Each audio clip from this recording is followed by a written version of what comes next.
Bem, meus caros, boa noite. Já estamos em outubro. Hoje é dia 3 de outubro e nós vamos de interlúdios de terror, como é tradicional nas quartas-feiras, né? Hoje é uma postagem, eu sempre me esforço para fazer postagens diferentes, sabe? Assim, por isso que eu sempre falo, hoje é uma postagem especial, é sempre especial, alguém deve se perguntar. A ideia é essa. Então, mas antes de mais nada, meu nome é Vitor Machado, canal Vitor Man Literatura Fantástica e de Terror, agradecendo o apoio que a gente tem tido de vocês, que já são seguidores, membros do canal, e para quem está chegando novo aqui, eu sugiro aquela maratonada no canal, aquela investigação, para vocês encontrarem coisas que na certa vocês vão gostar. E aí se passar a seguir o canal e apoiá-lo, né? Basicamente isso aí. Mas vamos então à postagem de hoje. A postagem de hoje eu vou abrir uma outra frente. A postagem de hoje é o primeiro conto de uma série de 6 contos de um grande autor britânico, o Hodgson. Ele não é novidade aqui no canal, né? A gente já postou dele um conto arrepiante, incrivelmente interessante, que é Uma Voz na Noite. Vou deixar o link aqui. E também narramos um romance dele, né? A Casa na Beira do Abismo, que fez muito sucesso aqui, muita gente gostou. O conto não foi tão assistido quanto o romance, mas é por isso mesmo que eu estou aqui recomendando. Vamos dar uma olhada lá. Até porque hoje eu não vou voltar a falar muita coisa da vida do Hodgson. Nem vou falar muito da vida dele mesmo. Vocês dão uma olhada lá numa Voz na Noite, e ali tem na introdução um apanhado geral da obra dele. Mas esse conto de hoje, que chama-se O Portal do Monstro, ele não é um conto isolado, ele é um conjunto, como eu disse, de seis obras. Todas estão contidas num livro de 1910, e esse conjunto de contos ele gira em torno de uma figura. E essa figura ela foi pedida por um seguidor. Quando eu estava, vocês sabem que a gente tem narrado aí do Algernon Blackwood as aventuras do John Silence, o detetive psíquico. Ele é aquela figura do cara que investiga o oculto, né? O John Silence. Aí alguém perguntou, legal, John Silence, mas você não vai narrar o Karnak? O Karnak é um outro detetive do oculto, que nasceu 2 anos depois do que foram lançadas as obras do John Silence, né? E aí, então, o tema hoje não é nem tanto a obra do Hodgson, é esse subgênero detetives psíquicos ou detetives do oculto. Isso tem uma história pregressa, que a gente já vem trabalhando nela aqui, né? Agora eu vou dar uma sistematizada nela.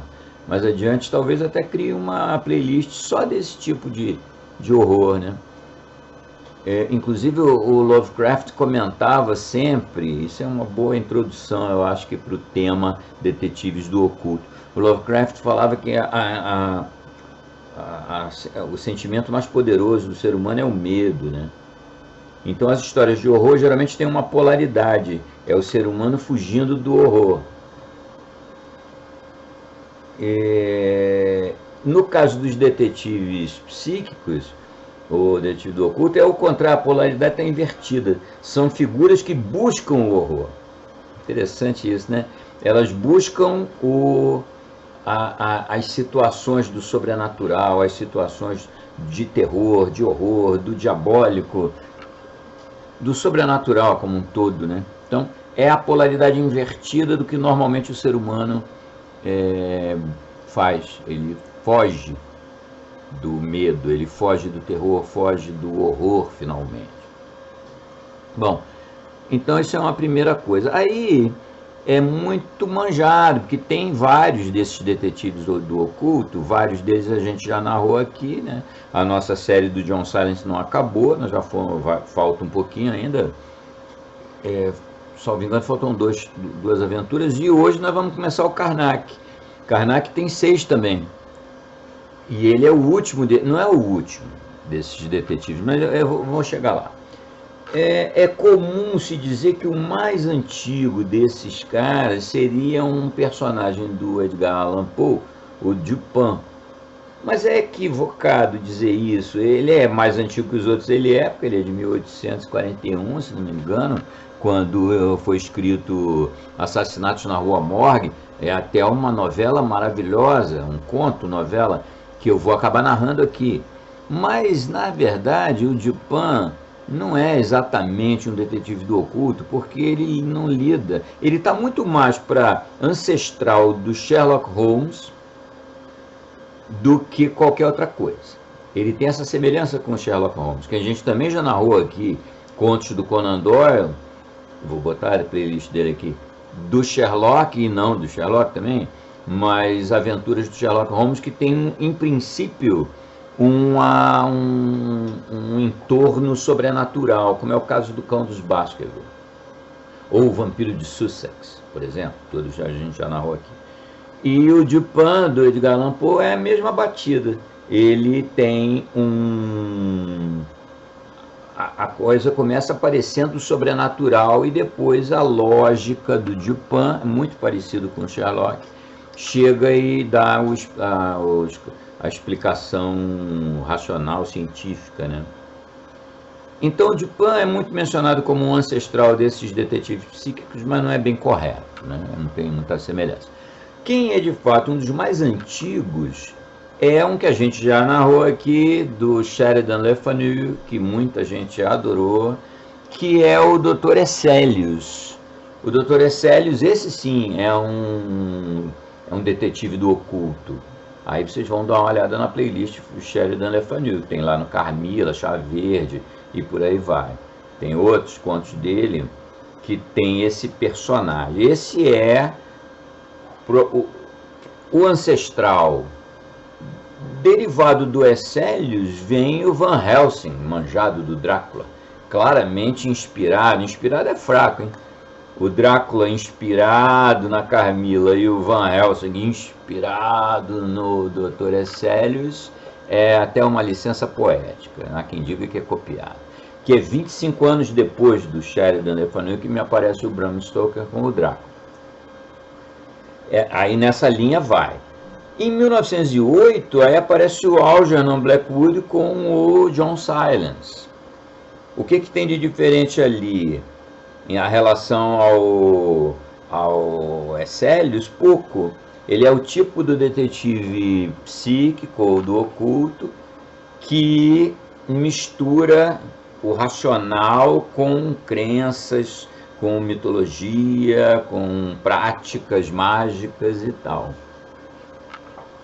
No caso aí um pouco mais adiante, em 1908, né, o John Silence. Mas outra diferença também é que houve toda uma campanha de marketing em torno do personagem John Silence. As histórias foram narradas na BBC, como vocês já sabem. Vocês dão uma olhada lá. Quem não começou a seguir as aventuras do John Silence está perdendo, é só seguir. Playlist Algernon Blackwood. Tem os magníficos contos dele que não tem John Silence e tem a sequência, que já tem quatro contos, né, dele. É imperdível, né, naturalmente.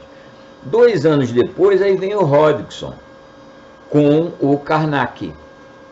O Karnak é ligeiramente diferente. O conteúdo de rituais, rituais mágicos e tal do Karnak é tão grande quanto o do John Silence, mas a carga de ciência que se pode dizer, vocês podem comparar. É só ouvir uma história de um e de outro. Do Esselius, do Drácula ainda não tem aqui, mas vai ter. Então vocês podem fazer uma ponte. Esselius com o Chá Verde, por exemplo.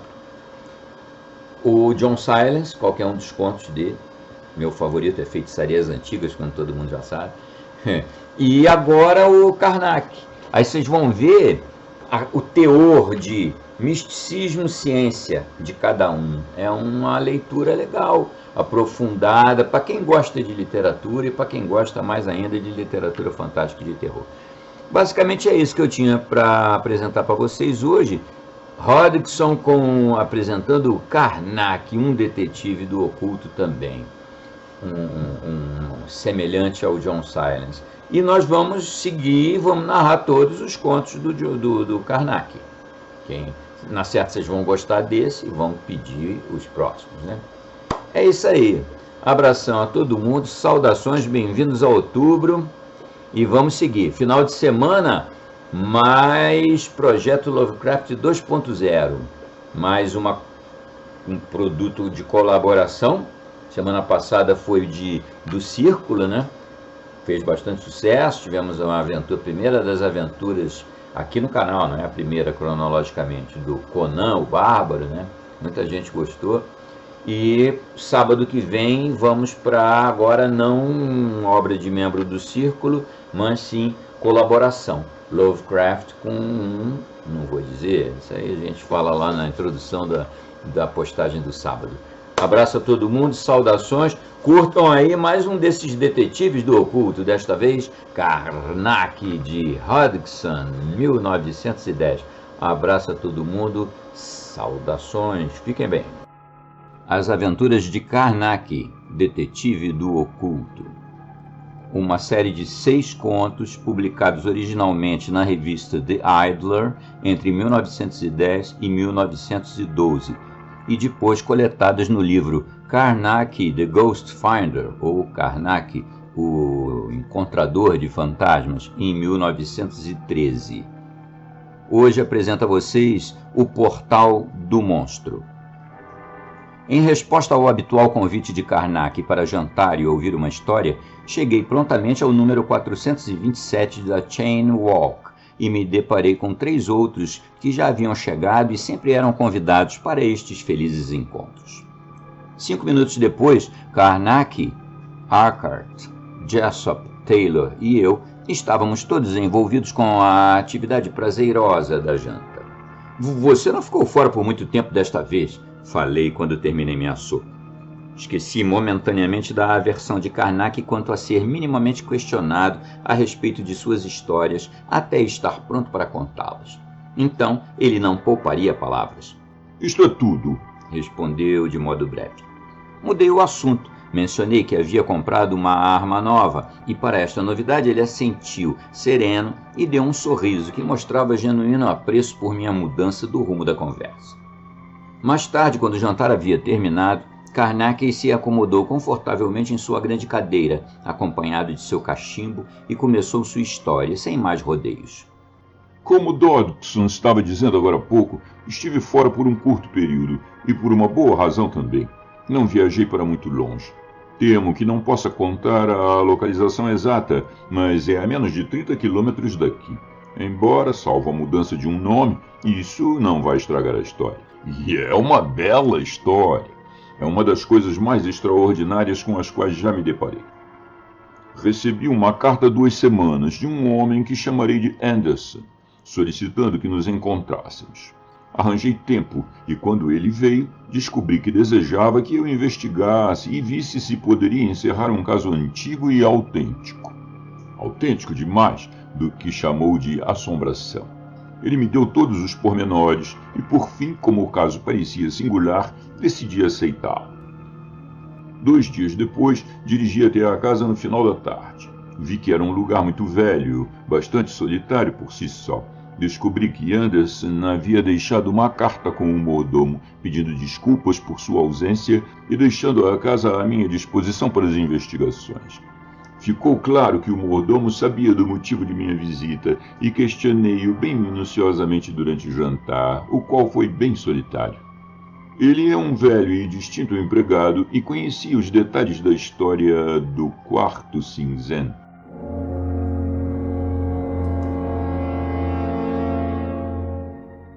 Com ele entendi alguns detalhes sobre 2 coisas que Anderson havia mencionado, mas de modo casual. A primeira é que era possível ouvir, na calada da noite, a porta do quarto cinzento se abrir e fechar pesadamente, mesmo quando o mordomo sabia que a havia trancado e a chave estava no molho na despensa. A segunda é que as roupas de cama eram sempre arrancadas do leito e encontradas amontoadas em um canto. Mas eram as pancadas da porta, sobretudo, que incomodavam o velho mordomo. Muitas e muitas vezes, contou-me, ele havia ficado acordado e sentido arrepios ao escutar. Às vezes, a porta batia tanto, blam, blam, blam, que era impossível dormir. Pelo relato de Anderson, eu já sabia que o quarto tinha uma história que vinha de 150 anos atrás. 3 pessoas haviam sido estranguladas lá. Um de seus ancestrais, a esposa e a criança. Isso é verídico, como descobri com pesar. Então, você deve imaginar que foi com a sensação de ter um caso notável a investigar que subi as escadas após o jantar para dar uma olhada no quarto cinzento.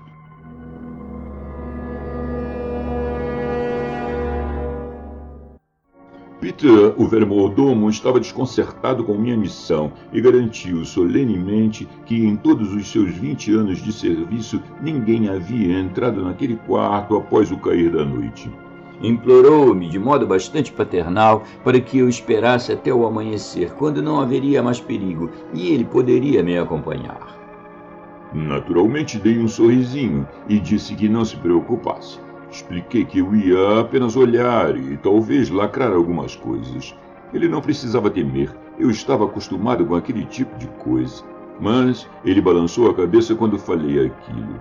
Não há muitos fantasmas como os nossos, senhor. Ele me garantiu com um orgulho pesaroso. E minha nossa, ele estava certo, como vocês verão. Peguei um par de velas e Peter me seguiu com seu molho de chaves. Ele destrancou a porta, mas não entrava de jeito nenhum comigo. Estava claramente com medo e repetiu seu pedido para que eu deixasse a investigação de lado até o amanhecer. Obviamente, ri outra vez e disse que ele poderia ficar de guarda na porta e pegar qualquer coisa que tentasse sair. Nada nunca sai, senhor, disse ele com seu jeito engraçado, velho e solene. De alguma forma, ele me fez sentir como se eu logo fosse ter calafrios. De qualquer modo, ponto para ele. Eu o deixei lá e inspecionei o quarto. É um cômodo vasto, mobiliado em grande estilo, com uma enorme cama de 4 colunas que ficava com a cabeceira na parede do fundo. Havia 2 velas no consolo da lareira e também em cada uma das 3 mesas que havia no quarto. Acendi-as e depois disso o quarto pareceu um pouco menos triste e desumano. Por outro lado, não posso deixar de mencionar que o cômodo era bem arejado e muito organizado. Depois de ter dado uma boa olhada, passei fita pelas janelas, paredes, quadros, sobre a lareira e os armários. Durante todo esse tempo, enquanto trabalhava, o mordomo ficou na soleira da porta, mas não consegui convencê-lo a entrar, por mais que eu tenha zombado um pouco dele enquanto esticava as fitas e ia para lá e para cá trabalhando. De vez em quando ele dizia: tenho certeza que o senhor vai me desculpar, mas preferia que saísse daí, senhor. Eu me preocupo com o senhor. Falei que não precisava esperar, mas ele era muito leal ao que considerava seu dever. Disse que não iria embora e nem me deixaria sozinho ali. Desculpou-se, mas deixou bem claro que eu não fazia ideia do perigo daquele quarto. Conseguia notar que ele se encontrava em um estado bastante alarmado. Mesmo assim, era preciso que eu soubesse se algo material entrava no quarto. Então, pedi que ele não me perturbasse, a menos que ouvisse ou enxergasse alguma coisa. Ele estava começando a me estressar e a atmosfera do quarto já era ruim o suficiente, sem nenhuma interferência. Por algum tempo trabalhei esticando as fitas e fazendo laços nelas de forma que o menor toque as arrebentaria, caso alguém entrasse no quarto no escuro com a intenção de pregar uma peça. Tudo isso tinha demorado muito mais do que eu imaginara, e de repente ouvi o relógio bater 11 horas. Eu havia tirado meu casaco assim que comecei o trabalho. Contudo, naquele momento, quando havia praticamente chegado ao fim, caminhei até o sofá para pegá-lo. Fiz menção de recolhê-lo quando ouvi a voz do velho mordomo. Ele não havia falado nada na última hora, incisiva e assustada. Saia, senhor, rápido! Vai acontecer alguma coisa! Minha nossa! Eu me sobressaltei e na mesma hora uma das velas da mesa da esquerda se apagou. Se havia sido o vento ou o que, eu não sabia. Mas por um momento alarmei-me o suficiente para correr em direção à porta. Todavia, fico feliz em dizer que parei antes que a alcançasse. Eu simplesmente não podia arredar com o mordomo ali, depois de ter praticamente dado uma aula a ele sobre ser corajoso, sabe como é? Então virei-me, peguei as 2 velas no consolo da lareira e atravessei o quarto em direção à mesa perto da cama. Bom, não vi nada. Apaguei a vela que ainda estava acesa. Depois, andei até as que estavam nas outras 2 mesas e apaguei-as. Então, do lado de fora, o velho homem clamou: "Ah, senhor, esteja avisado, esteja avisado." Tudo bem, Peter, eu disse, e minha nossa, minha voz não estava firme como eu gostaria. Caminhei até a porta e tive alguma dificuldade de não correr até lá. Andei a passos bastante largos, como podem imaginar. Perto da porta, tive uma sensação repentina de que corria um vento frio pelo quarto. Era quase como se uma fresta da janela houvesse sido subitamente aberta. Cheguei à porta e o velho mordomo deu um passo para trás instintivamente. Segure as velas, Peter, eu disse incisivamente e enfiei-as na mão dele.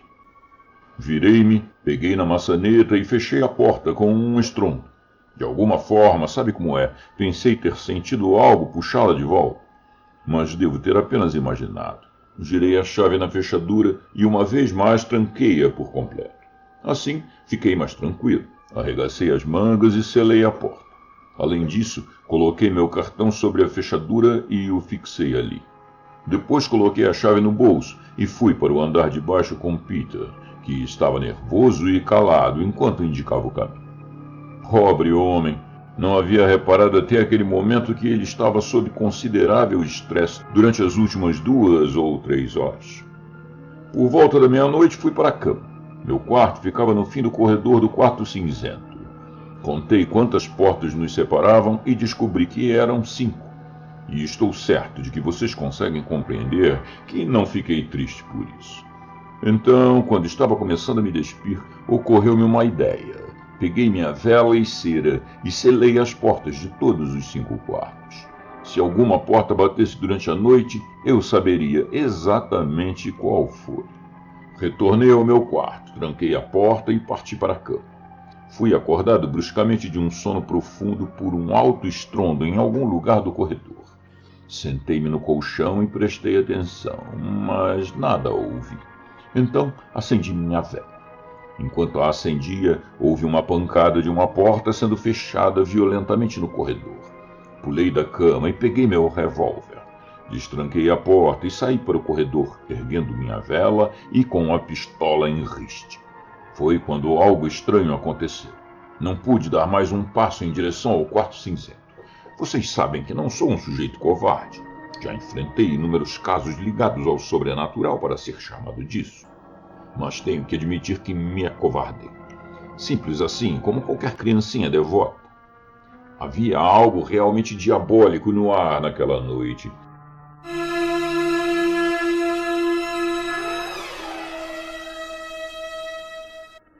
Corri para meu quarto, fechei a porta e tranquei-a. Fiquei sentado na cama a noite inteira, escutando as tenebrosas pancadas da porta no corredor. O som parecia ecoar pela casa inteira. Amanheceu por fim e tomei banho e me vesti. A porta não batia há mais ou menos 1 hora, e eu estava começando a me acalmar novamente. Senti-me envergonhado, ainda que isso fosse bobo, pois quando se lida com esse tipo de coisa, a coragem às vezes falha. Tudo o que resta é se sentar e chamar a si mesmo de covarde até o raiar do dia. Algumas vezes é mais do que covardia, imagino. Acredito que algumas vezes seja algo nos alertando e lutando por nós, mas mesmo assim sempre me sinto amargurado e deprimido depois de momentos assim. Quando o dia realmente amanheceu, abri a porta e com o revólver preparado, caminhei em silêncio pelo corredor. Tinha que passar pelo topo das escadas e no caminho, quem eu vi subindo os degraus senão o velho mordomo, trazendo uma xícara de café. Ele havia apenas colocado a camisa do pijama para dentro das calças e usava um velho par de pantufas. "Alô, Peter!" eu disse, subitamente alegre. Senti-me tão feliz quanto uma criança perdida ao encontrar alguém conhecido. Aonde estás indo com essas bebidas? O velho homem tomou um susto e derramou um pouco de café. Ele olhou para mim e percebi que estava pálido e cansado. Ele subiu as escadas e me entregou a pequena bandeja. Estou muito aliviado, senhor, de vê-lo a salvo, ele disse. Temia que você fosse se arriscar indo ao quarto cinzento, senhor. Fiquei acordado a noite inteira com o som da porta. Quando o dia raiou, pensei em fazer-lhe uma xícara de café. Sabia que iria querer olhar as fechaduras e, de alguma forma, parece-me mais seguro se formos os dois, senhor. Peter, eu disse, você é uma figura. Isto é muito atencioso de sua parte. Bebi o café. Venha comigo, falei e lhe entreguei a bandeja. Vou dar uma olhada no que estas feras estiveram fazendo. Simplesmente não consegui durante a noite. Fico muito aliviado, senhor, ele respondeu. Carne e ossos não são pares, senhor, para demônios. E é isto que há no quarto cinzento ao cair da noite.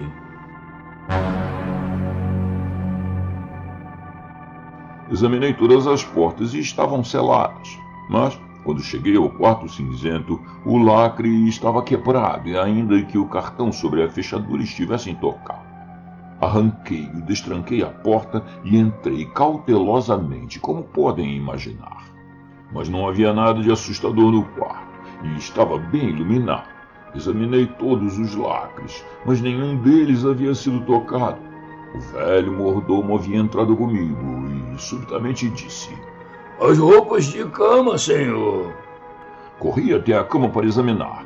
Definitivamente as cobertas estavam ao lado esquerdo do leito. Minha nossa, vocês devem imaginar como me senti. Alguma coisa havia estado no quarto. Encarei por algum tempo, da cama às roupas no chão. Tive um pressentimento de que não deveria tocá-las. O velho Peter, contudo, não pareceu se sentir daquela forma. Ele caminhou até as roupas de cama e ia pegá-las, como sem dúvida fez nesses últimos 20 anos, mas eu o impedi. Não queria que mexesse em nada até eu terminar minhas investigações. Devo ter passado 1 hora nisso, e depois deixei Peter arrumar a cama. Após sairmos, tranquei a porta, pois o quarto estava me deixando inquieto.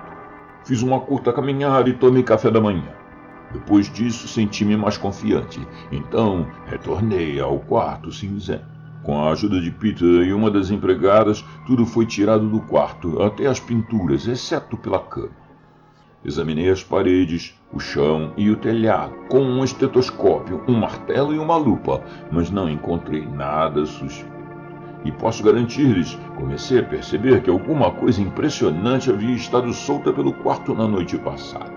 Selei tudo novamente e saí, trancando e lacrando a porta, como antes.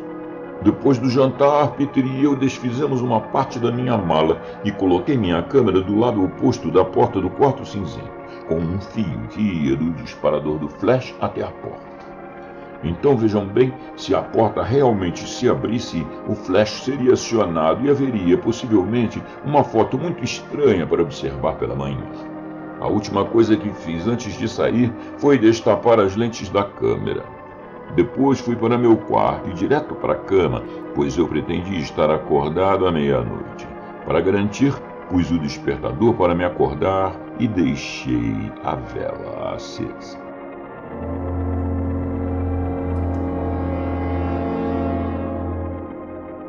O relógio me acordou às 12.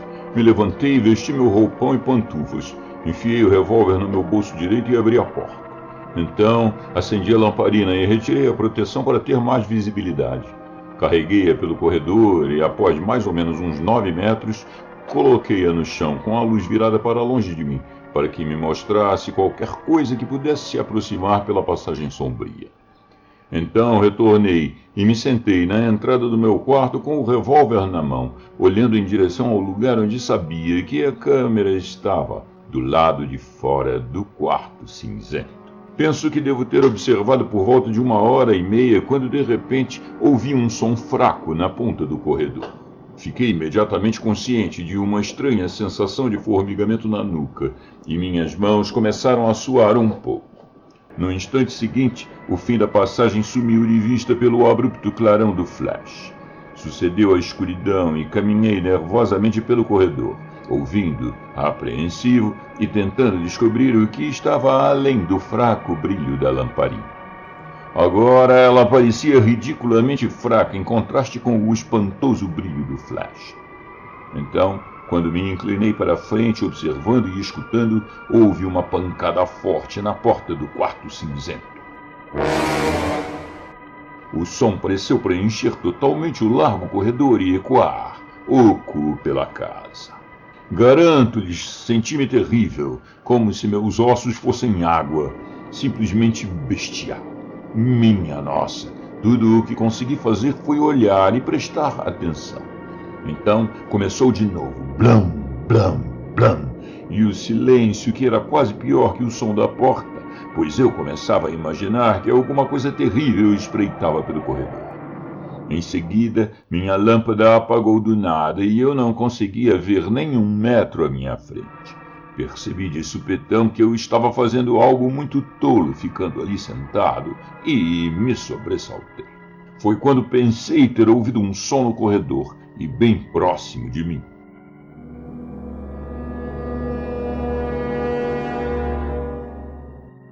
Voltei no mesmo passo para o quarto, bati a porta e tranquei-a. Sentei-me na cama e fitei a porta. Eu tinha o revólver na mão, mas parecia algo incrivelmente inútil. Senti que havia algo do outro lado da porta. Por alguma razão que desconhecia, eu sabia que aquilo estava contra a porta e que era macio. Foi algo em que pensei. Que coisa mais extraordinária de se pensar. Então, controlei-me um pouco e desenhei um pentáculo no chão envernizado. E lá fiquei sentado até quase o amanhecer. Durante todo este tempo no corredor, a porta do quarto cinzento batia em intervalos solenes e terríveis. Foi uma noite infeliz, brutal. Quando o dia começou a nascer, as pancadas na porta foram parando gradualmente e, por fim, criei coragem e andei pelo corredor à meia luz para tapar as lentes da minha câmera. Vou ser sincero, não foi fácil. Mas, se eu não o fizesse, minha foto seria danificada e eu estava extremamente determinado a preservá-la. Voltei para meu quarto, arregacei as mangas e apaguei a estrela de 5 pontas na qual estivera sentado. Meia hora depois, houve uma batida em minha porta. Era Peter, com o meu café. Quando terminei de bebê-lo, nós dois fomos pelo corredor para o quarto cinzento. Enquanto caminhávamos, olhei para os lacres nas outras portas, mas eles estavam intactos. O lacre na porta do quarto cinzento estava quebrado, assim como o fio disparador do flash. Mas o cartão acima da fechadura ainda estava lá. Arranquei-o e abri a porta. Não havia nada de incomum até chegarmos na cama. Foi quando vi que, como no dia anterior, as roupas da cama haviam sido arrancadas e empilhadas no canto esquerdo, exatamente como antes. Senti-me muito estranho, mas não esqueci de checar os lacres apenas para descobrir que um estava quebrado. Virei-me e olhei para o velho Peter, e ele me olhou de volta, assentindo. "Vamos sair daqui", eu disse. "Não é lugar para qualquer pessoa entrar, não sem a proteção adequada." Saímos então e tranquei e selei a porta novamente. Depois do café da manhã, revelei o negativo, mas mostrava apenas a porta do quarto cinzento entreaberta. Então, saí da casa, pois queria arrumar certos materiais e ferramentas que poderiam ser necessárias para a vida, talvez para o espírito, pois eu pretendia passar a noite seguinte no quarto cinzento.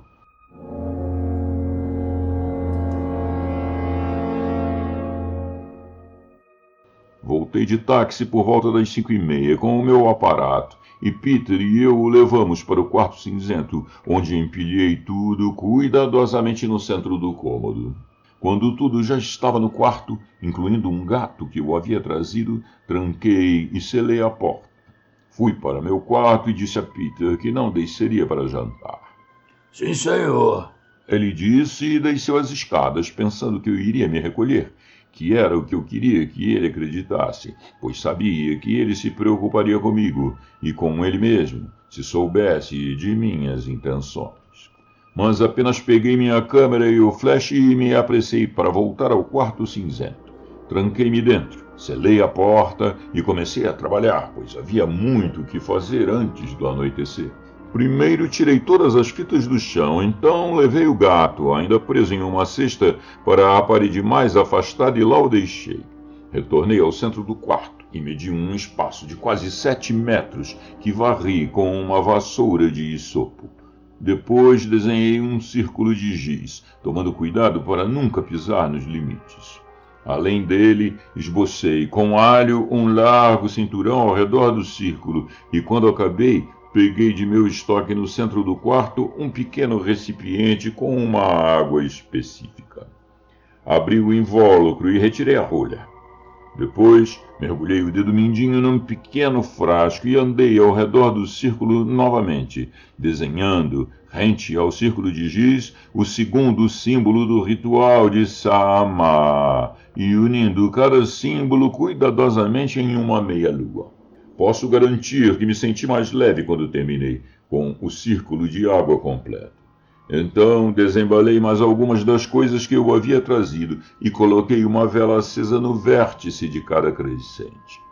Depois desenhei um pentáculo, de forma que cada uma das 5 pontas da estrela de proteção tocassem no círculo de giz. Nas 5 pontas da estrela coloquei 5 porções de pão, cada uma envolvida em um tecido, e nos 5 vértices, 5 frascos abertos, contendo a mesma água que eu havia usado para fazer o círculo de água. Assim, minha primeira barreira de proteção estava completa. Qualquer um, exceto vocês que já sabem algo sobre meus métodos de investigação, pode considerar tudo isso como um monte de superstições tolas e inúteis. Mas todos lembram do caso do véu sombrio, em que minha vida foi salva por um tipo bem semelhante de proteção, enquanto Aster, desdenhoso, não entrou nos círculos e morreu. Peguei a inspiração do manuscrito de Sigsand, escrito até onde sei no século XIV. No início, naturalmente, imaginei que fosse apenas uma expressão da superstição daquele tempo. Foi apenas um ano depois que me ocorreu de testar essa defesa, e assim o fiz, como acabei de dizer, no horrível caso do véu sombrio. Vocês sabem como aquilo terminou. Depois disso, utilizei-o diversas vezes e sempre fiquei a salvo, até o caso da pele andarilha. Era apenas uma defesa parcial e quase morri no pentáculo. Depois disso, deparei-me com os experimentos com o meio do professor Gardner. Quando cercaram o meio com uma corrente no vácuo, ele perdeu seu poder, quase como se tivesse sido arrancado do imaterial. Aquilo me fez refletir bastante, e foi assim que cheguei ao pentáculo elétrico, que é a mais maravilhosa defesa contra certas manifestações. Utilizei o formato da estrela de defesa para esta proteção, porque eu, pessoalmente, não tenho dúvida de que há algum poder extraordinário nesta velha figura mágica. Algo curioso para um homem do século XX admitir, não? Mas, como sabem, nunca me deixei enganar por preconceitos e nunca o farei. Faço questionamentos e mantenho os olhos abertos. Neste último caso, eu tinha poucas dúvidas de que havia me deparado com um monstro sobrenatural e tomaria todas as precauções possíveis, pois o perigo era atroz.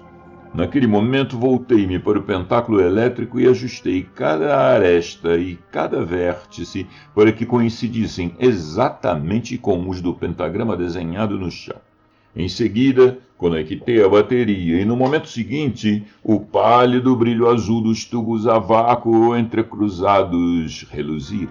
Olhei tudo com um suspiro de alívio e, de repente, percebi que o crepúsculo havia chegado, pois o céu estava acinzentado e hostil. Olhei para o quarto vazio e grande, para além da dupla barreira de luz elétrica e de velas. Tive uma abrupta sensação de estranheza me atingindo. No ar, como vocês bem sabem, que aconteceu. O pressentimento de que algo inumano estava próximo, tal como era. O quarto estava inundado pelo fedor de alho amassado, um cheiro que detesto. Virei-me para a câmera e vi que ela e o flash estavam a postos. Então, cuidadosamente testei meu revólver, ainda que achasse que haveria pouca necessidade de usá-lo. Contudo, até que ponto a materialização de uma criatura insólita é plausível? Dadas as condições favoráveis, é impossível afirmar. E eu não fazia ideia de que coisa horripilante veria ou sentiria a presença. Eu poderia, no fim das contas, lutar contra um monstro materializado. Eu não sabia e tudo que podia fazer era me precaver. Vejam bem, nunca saiu de minha cabeça o fato de que 3 outras pessoas tinham sido estranguladas na cama próxima a mim, e as pancadas violentas na porta que eu mesmo havia ouvido. Não havia dúvidas de que o caso investigado era perigoso e feio.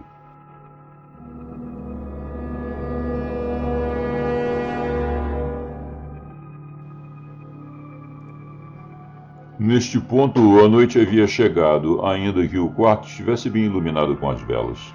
Peguei-me olhando para trás o tempo inteiro e depois para o quarto ao redor. Como era angustiante esperar por aquela coisa. Foi quando, de repente, percebi um vento leve e frio me atingindo, vindo de trás. Estremeci e senti um formigamento em toda a parte de trás da cabeça. Então virei-me subitamente, rígido, e olhei na direção da estranha ventania. Parecia vir do canto do quarto à esquerda da cama, o lugar no qual, das 2 vezes, eu havia encontrado a pilha de cobertas jogadas. Ainda assim não via nada de incomum. Nenhuma abertura, nada. Subitamente percebi que as velas não oscilavam com o vento anormal.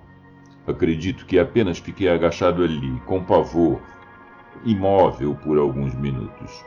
Nunca serei capaz de descrever quão horrível foi ficar ali sentado, naquele vento frio e infame. E então, vush, vush, vush, todas as velas na barreira externa se apagaram. E lá estava eu, trancado e selado naquele quarto, sem qualquer luz além do brilho fraco do pentáculo elétrico.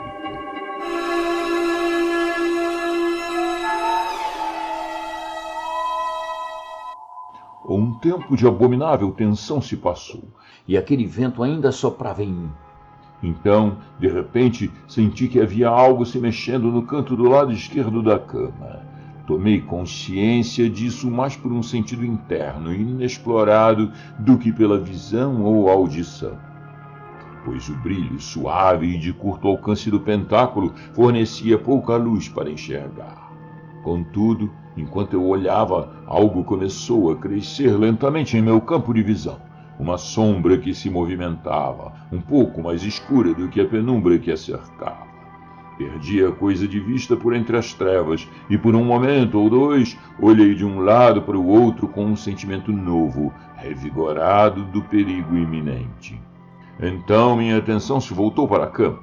Todos os cobertores estavam sendo arrastados progressivamente com um movimento odioso, furtivo. Eu ouvia o lento deslizar dos panos, mas não conseguia ver o que os puxava. Eu estava ciente, de um modo curioso, inconsciente e introspectivo, de que o calafrio havia me atingido. Mesmo assim, eu estava mais sereno mentalmente do que há alguns minutos. O suficiente para sentir que minhas palmas suavam frio e trocar o revólver de mão enquanto secava a outra em meu joelho, ainda que não desviasse minha atenção dos panos se movendo nem por um minuto. Os sons fracos vindos da cama cessaram de repente e deram lugar a um silêncio intenso, com apenas o som do sangue bombeando em meus ouvidos. Porém, imediatamente depois disso, ouvi novamente o arrastar das roupas de cama sendo puxadas. Em meio ao meu nervosismo, lembrei da câmera e procurei por ela, mas sem tirar os olhos do leito. Então, imaginem só, naquele momento, todas as cobertas foram arrancadas com extraordinária violência e ouvi o som delas sendo atiradas para o canto. Houve um intervalo de silêncio absoluto que durou talvez alguns minutos.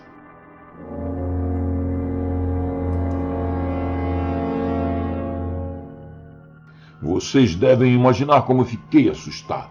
As roupas de cama haviam sido jogadas com tanta crueldade, e novamente havia a brutalidade anormal daquilo que havia ocorrido diante de mim. Abruptamente sobre a porta ouvi um tênue som, como um crepitar, e então uma ou duas batidas no chão. Um arrepio intenso me dominou e pareceu percorrer minha espinha e a parte de trás da minha cabeça, pois o selo que vedava a porta acabava de ser rompido. Havia algo ali. Não conseguia enxergar a porta. Quero dizer, era impossível determinar quanto do que eu via era verdade e quanto era fruto de minha imaginação. Acreditei que fosse apenas a extensão das paredes cinzentas. Então, pareceu-me que algo sinistro e indistinto se moveu e flutuou pelas sombras. De súbito, dei-me conta de que a porta estava abrindo, e com algum esforço me inclinei novamente em direção à câmara. Mas antes que pudesse alcançá-la, a porta bateu com um grande estrondo que preencheu o quarto com um tipo de trovão oco. Sobressaltei-me como uma criança assustada. Parecia haver tanto poder por trás do barulho, como se uma força grande e primitiva estivesse à solta. Conseguem entender? A porta não foi tocada novamente, mas logo em seguida ouvi a cesta na qual estava o gato ranger. Acreditem no que digo. Senti um forte calafrio percorrer minhas costas. Sabia que estava prestes a ver, definitivamente, se o que estava mais adiante era perigoso à vida. Subitamente, o gato soltou um miado horrendo que cessou de repente. Então, tarde demais, acionei o flash. Na luz, vi que a cesta havia sido virada e a superfície arrancada. Metade do corpo do gato estava lá e a outra metade no chão. Não vi nada além disso, mas estava completamente ciente de que estava na presença de um ser ou coisa que tinha o poder de destruir.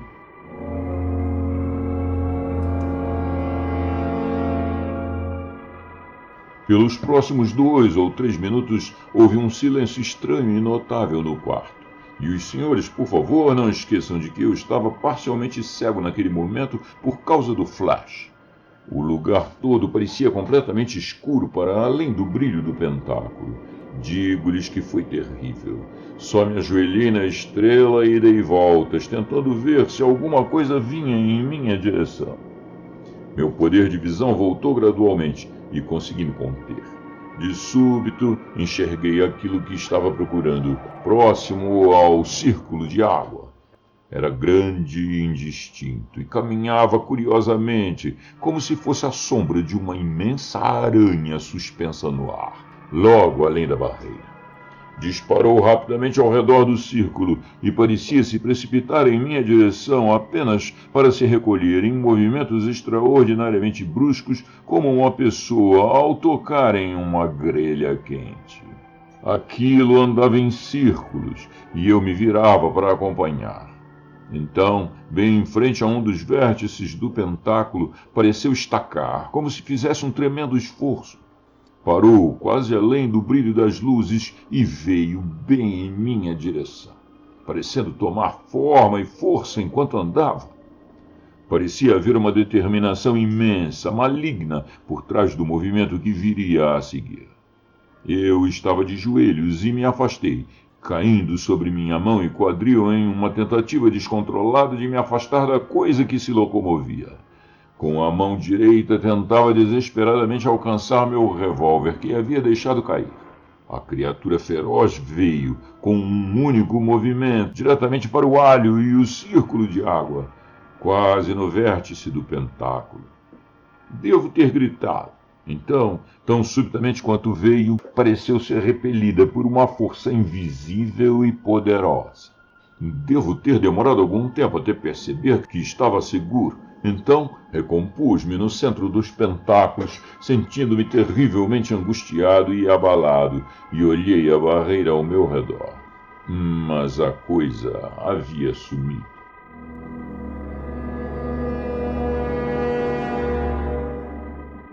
Contudo, uma lição havia sido aprendida, pois agora eu sabia que o quarto cinzento era assombrado por uma mão monstruosa.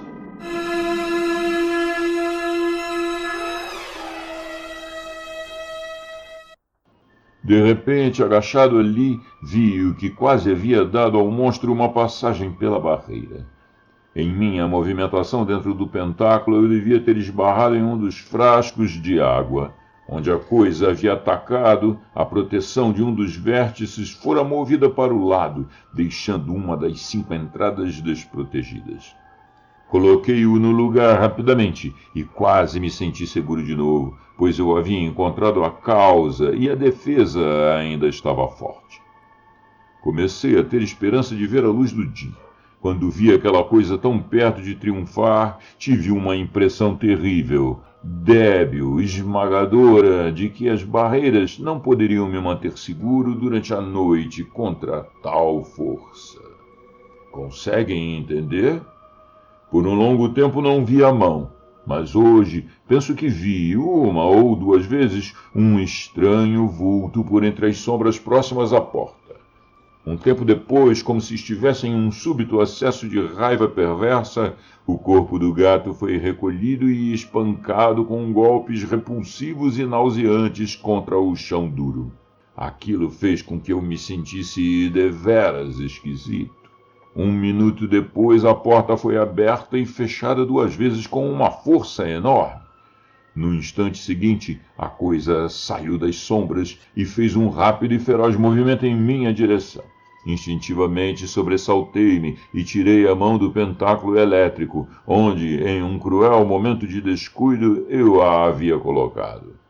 O monstro foi repelido das imediações do pentáculo. Ainda que, devido à minha inacreditável insensatez, houvesse conseguido passar uma segunda vez pelas barreiras externas. Não vou mentir, fiquei balançado e em absoluto pavor por certo tempo.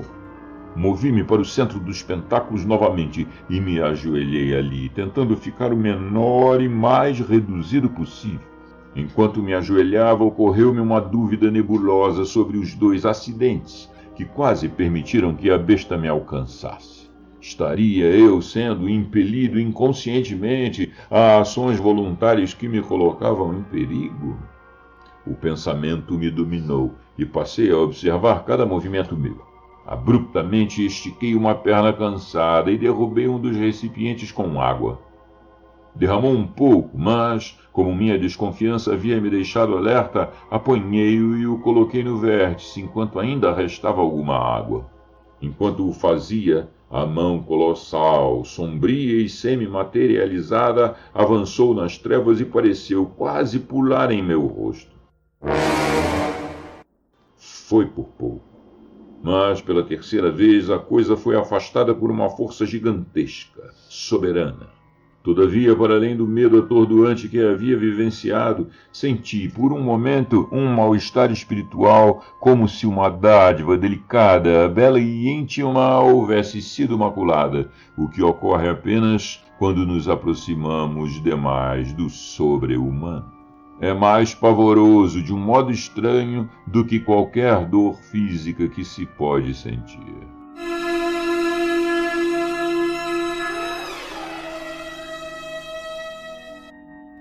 Com isso, percebi mais como aquele perigo era profundo e vasto, e por muito tempo só consegui ficar assustado pela brutalidade diabólica da força sobre meu espírito.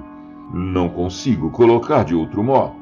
Ajoelhei-me novamente no centro dos pentáculos, monitorando-me, talvez com mais medo de mim do que do próprio monstro, pois eu sabia que, a menos que me resguardasse de todos os impulsos repentinos que me ocorriam, eu poderia simplesmente me destruir. Percebem o quão horrível foi? Passei o resto da noite em uma bruma doentia, tão tenso que não conseguia fazer um único movimento naturalmente.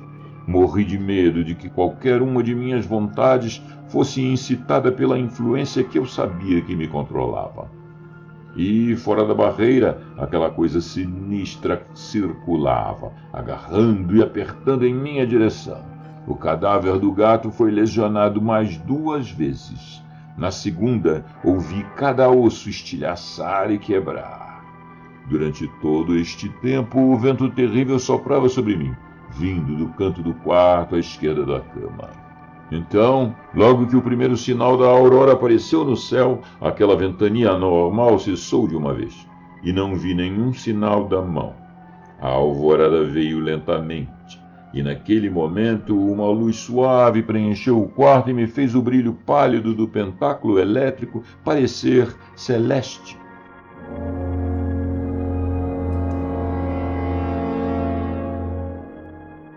Mesmo assim, não foi antes de amanhecer completamente que fiz qualquer tentativa de sair da barreira, pois eu não sabia se havia alguma artimanha na interrupção repentina do vento para me atrair para fora dos pentáculos. Por fim, quando a aurora estava forte e brilhante, dei uma última olhada em volta e corri para a porta. Destranquei-a nervoso e desajeitado. Tranquei-a apressadamente e fui para o meu quarto, onde me deitei na cama e tentei acalmar os nervos. Peter veio àquela hora com o café, e quando terminei de tomar, disse a ele que pretendia dormir, pois havia passado a noite toda acordado. Ele pegou a bandeja, saiu silenciosamente e, depois de ter trancado a porta, virei-me e, por fim, dormi. Acordei por volta do meio-dia e, depois de almoçar, voltei para o quarto cinzento. Desliguei a energia do pentáculo que eu havia deixado ligada pela pressa. Também removi o corpo do gato. Os senhores entendem, é claro, que eu não queria que ninguém visse o pobre animal. Depois disso, fiz uma cuidadosa busca no canto onde as roupas de cama haviam sido jogadas. Fiz vários buracos e investiguei, mas não encontrei nada. Então, ocorreu-me de examinar com meu instrumento sob a barra dos lençóis. Assim eu fiz, e ouvi o arame tilintar em metal. Virei o gancho para aquele lado e tentei fisgar o objeto. Na segunda tentativa, consegui. Era um objeto pequeno e o levei até a janela. Descobri que era um anel singular, feito de um material envelhecido. O curioso era que ele tinha a forma de um pentágono, isto é, a forma da parte interna de um pentáculo mágico, mas sem as elevações que formavam as pontas da estrela protetora. Não possuía quaisquer decorações ou gravuras. Compreendam, senhores, minha animação quando eu disser que estava certo de que tinha em minhas mãos o famoso anel da sorte da família Anderson. Ele era, de fato, entre todas as coisas, o objeto mais intimamente conectado à história da assombração. Esse anel era passado de pai para filho por gerações, e cada filho, seguindo uma antiga tradição familiar, tinha que prometer nunca usá-lo. Ele foi trazido, posso dizer, por um dos soldados das cruzadas, sob circunstâncias peculiares. Mas a história é muito longa para ser contada aqui. Ao que parece, o jovem Sir Hubert, ancestral dos Anderson, fez uma aposta, bêbado, de que ele usaria o anel naquela noite. Assim o fez, e de manhã, sua esposa e criança foram encontrados estrangulados na cama, no mesmo quarto em que eu me encontrava. Muitas pessoas, ao que parecia, achavam que o jovem Sir Hubert, furioso sob o efeito do álcool, era o culpado. E ele, em uma tentativa de provar sua inocência, dormiu uma segunda noite no quarto. Também foi estrangulado. Desde então, como devem imaginar, ninguém antes de mim passou a noite no quarto cinzento. O anel estava perdido há tanto tempo que havia quase se tornado um mito. Era incrível estar ali com o objeto na minha mão, como podem imaginar. Supondo que fosse, de certa forma, uma porta. Estão me acompanhando? Um tipo de abertura no limiar do mundo. Era uma ideia esquisita e provavelmente nem era minha, mas veio a mim do exterior. Sabem, o vento veio da parte do quarto onde estava o anel. Pensei muito sobre isso, e aquele formato, o interior de um pentáculo, não tinha montes, e sem eles, como dizia o manuscrito de Sigsand, os montes, que são as 5 montanhas de proteção, Sua ausência é dar poder para o demônio e certamente beneficiar o ente maligno. Sabem, o próprio formato do anel era significativo e eu estava determinado a testar. Desfiz o pentáculo, pois ele tinha de ser feito novamente, em volta daquele a ser protegido. Então retirei-me e tranquei a porta. Depois disso saí de casa para comprar algumas coisas, pois nem fio, nem fogo, nem água podem ser usados uma segunda vez. Retornei por volta das 7h30, e assim que as coisas que eu havia trazido foram levadas para o quarto cinzento, dispensei Peter, assim como fizera na noite anterior. Quando ele havia descido as escadas, entrei no quarto, tranquei e selei a porta. Fui para o lugar no centro do cômodo onde todas as coisas haviam sido embaladas e comecei a trabalhar a toda velocidade para construir uma barreira entre mim e o anel. Não me recordo se já lhes expliquei, mas eu havia concluído que se o anel era de alguma forma a porta de entrada e ficasse comigo no pentáculo elétrico, ele ficaria, explicando de forma simples, isolado. Conseguem entender? A força que se manifestava como uma mão teria de permanecer para além da barreira entre o sobre e o natural, pois a passagem estaria fora de alcance. Como estava dizendo, eu trabalhava a toda velocidade para terminar a barreira entre mim e o anel, pois já era mais tarde do que o ideal para estar desprotegido naquele quarto. Além disso, eu tinha a impressão de que um grande esforço seria feito para recuperar o uso do anel. Afinal, eu tinha uma forte convicção de que o anel era necessário para a materialização. Vocês verão como minha ideia estava certa. Finalizei as barreiras em 1 hora e imaginem só o alívio que senti ao ver novamente o brilho fraco do pentáculo elétrico por todo lado. Dali para frente, por mais ou menos 2 horas, fiquei quieto, encarando o canto do qual o vento havia soprado. Por volta das 11 horas, tive a estranha sensação de que havia algo perto de mim. Ainda assim, por 1 hora inteira depois disso, nada aconteceu. Então, subitamente, senti a fria e estranha ventania começar a soprar sobre mim. Para meu espanto, parecia vir de trás de mim, e, estremecendo de medo, virei-me. O vento soprou sobre meu rosto. Vinha do chão próximo a mim. Olhei para baixo, sentindo um nauseante emaranhado de novos medos. O que eu havia feito? O anel estava ali, ao meu lado, onde eu o havia colocado. De repente, enquanto olhava, perplexo, dei-me conta de que havia algo estranho no anel. Movimentos e contorções sombrios e peculiares. Fiquei observando estupidamente. Então, de repente, compreendi que a ventania que me atingia vinha do anel. Uma estranha fumaça indistinta se tornou visível, parecendo ascender do anel e se misturar às sombras que se moviam.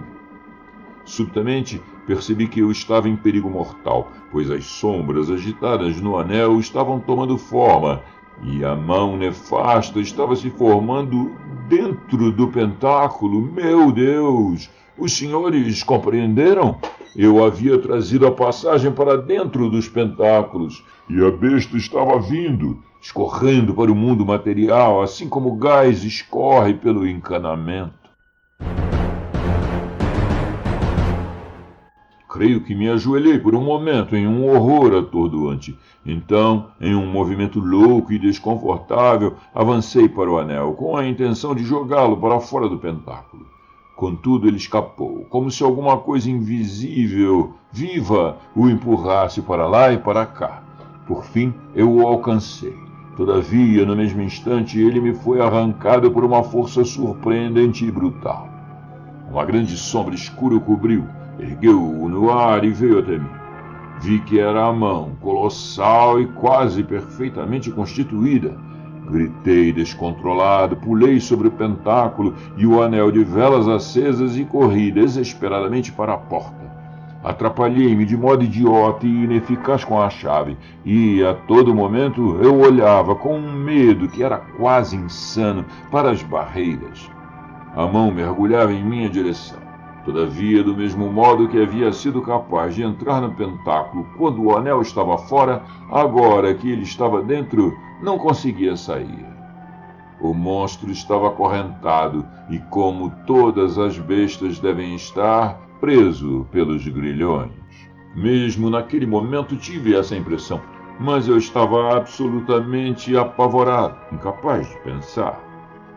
No instante em que consegui girar a chave, lancei-me pela passagem e fechei a porta com um estrondo. Tranquei-a e, de algum jeito, cheguei ao meu quarto. Eu estava tremendo tanto que mal conseguia ficar de pé, como podem imaginar. Fechei-me ali dentro e consegui acender a vela. Então deitei-me na cama e fiquei quieto por 1 ou 2 horas e consegui me acalmar.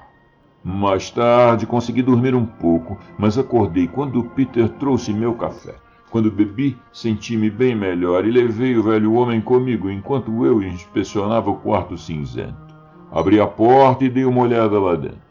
As velas ainda estavam acesas, suaves contra a luz do dia, e atrás delas havia a fraca e luminosa estrela do pentáculo elétrico. E lá no meio estava o anel, a passagem do monstro, singelo e comum. Nada no quarto havia sido movido, e eu sabia que a besta não conseguira passar pelos pentáculos. Então saí e tranquei a porta. Depois de algumas horas de sono, deixei a casa. Voltei à tarde em um táxi. Levava comigo um maçarico de dióxido de hidrogênio e 2 cilindros contendo os gases. Carreguei as coisas para o quarto cinzento e lá no centro do pentáculo elétrico montei uma pequena fornalha. 5 minutos depois, o anel da sorte, que antes havia sido a fortuna, mas se tornou a desgraça da família Anderson, agora não passava de uma mancha de metal quente.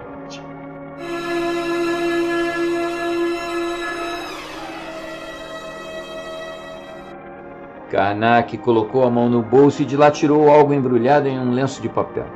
Ele me entregou. Eu o abri e lá havia um pequeno círculo de metal acinzentado, algo como chumbo, porém mais rígido e brilhante. Então, perguntei após algum tempo, depois de examiná-lo e passá-lo para os outros. Isso acabou com a assombração? Karnak assentiu. Acabou, ele disse. Dormi no quarto cinzento por 3 noites antes de partir. O velho Peter quase desmaiou quando percebeu minhas intenções, mas na terceira noite pareceu compreender que a casa estava segura e comum. E sabem, acredito que no fundo ele não gostou muito. Karnak se levantou e começou a nos cumprimentar. Até mais, ele disse cordialmente, e, pensativos, fomos embora. Fim.